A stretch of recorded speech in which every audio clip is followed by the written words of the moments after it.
মির্জা আব্বাস সাহেব অসুস্থ হয়েছেন, তো উনি হসপিটালে ভর্তি আছেন। আল্লাহ তাআলা ওনাকে সুস্থতা দান করুক, সেই প্রার্থনা আমি করি আল্লাহ তাআলার কাছে। এবং সেটা যেটা হাদিসে এসেছে, মনে হয় আমি যদি ভুল না করে থাকি, তোমরা অসুস্থতার পূর্বে সুস্থতাকে নিয়ামত মনে করো এবং যৌবনকে হলো নিয়ামত মনে করো বৃদ্ধ হওয়ার পূর্বে। এই দুইটাই হলো আমাদের গুরুত্বপূর্ণ সময়। যখন আমরা সুস্থ আছি, আমরা যুবক যারা, আমাদের এখনই যুদ্ধ যাবার সময়। আজকে যেটা পার্লামেন্টে হয়েছে, এটা হলো তারেক রহমানের হাত ধরে বাংলাদেশে আবারই আওয়ামী লীগের কনস্টিটিউশনাল এবং লেজিটিমেট ওয়েতে পার্লামেন্টারি সেশনের মধ্য দিয়ে আওয়ামী লীগের পুনর্বাসনের সূচনা হয়েছে।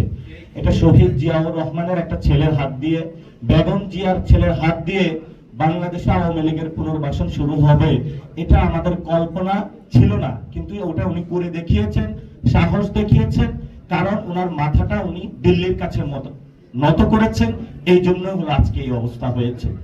এই জন্য আমরা ওনাকে আহ্বান জানাবো যে দিল্লির যে আধিপত্যবাদ, সেটা থেকে বের হয়ে আসেন, মার্কিন আধিপত্যবাদ থেকে বের হয়ে আসেন। বাংলাদেশের অসংখ্য মানুষ আছে যারা বাংলাদেশের জন্য ফাইট করতে রাজি আছে। আপনি যদি তাদের কাছে গিয়ে আত্মসমর্পণ করেন, তাহলে বাংলাদেশের মানুষ আপনার থেকে মুখ ফিরিয়ে নেবে। আজকে সালাউদ্দিন সাহেব বললেন যে অভ্যুত্থানের পরে চুপ্পুর কাছে যারা উপদেষ্টা ছিল তারা কেন শপথ নিয়েছিল। সেই সময় আমরা কিন্তু চাইনি, শুধু একমাত্র বিএনপির কারণে। আমি প্রত্যেকটা পলিটিক্যাল পার্টির দরজায় নক করেছিলাম। আমি মির্জা ফখরুল থেকে শুরু করে জামায়াত ইসলামী, প্রত্যেকটা ইসলামিক আন্দোলন থেকে প্রত্যেক রাজনৈতিক দলের কাছে গিয়েছিলাম এই চুপ্পুর পদত্যাগের দাবিতে। আমরা মাঠে আন্দোলনরত ছিলাম। আজকে একটা ইনফরমেশন দিব, যেই সময় বঙ্গভবনে চুপ্পুর পদত্যাগের দাবিতে আন্দোলন হচ্ছিল, সেই সময় যিনি বর্তমান আর্মি প্রধান ওয়াকার সাহেব, উনিও আমাদের কাছে সময় চেয়েছিলেন যে আমাকে একটু সময় দেয়, আমি দেশে এসে এটা একটা বিহিত ব্যবস্থা করব। তো সেই সময় আমরা ধৈর্য ধারণ করেছিলাম রাষ্ট্রের স্ট্যাবিলিটির জন্য।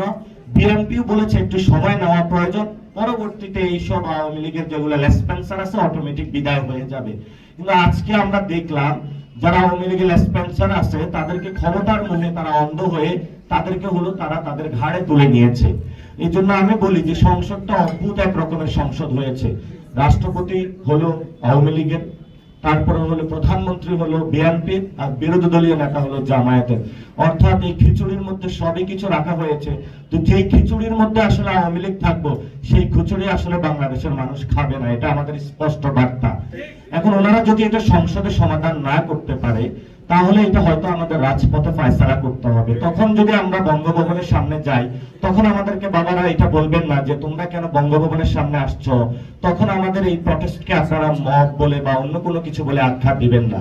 আপনারা যদি মনে করেন যে নির্বাচনের মাধ্যমে ইঞ্জিনিয়ারিং করে আপনারা ভারতের টিকিট নিয়ে আপনারা এখানে সংসদ ভবন দখল করেছেন গুন্ডা মাস্তান চাঁদাবাজদের নিয়ে, এবং বাংলাদেশের মানুষকে আপনারা গ্রিন কার্ড পেয়ে গিয়েছেন, এটা আপনাদের ভুল ধারণা।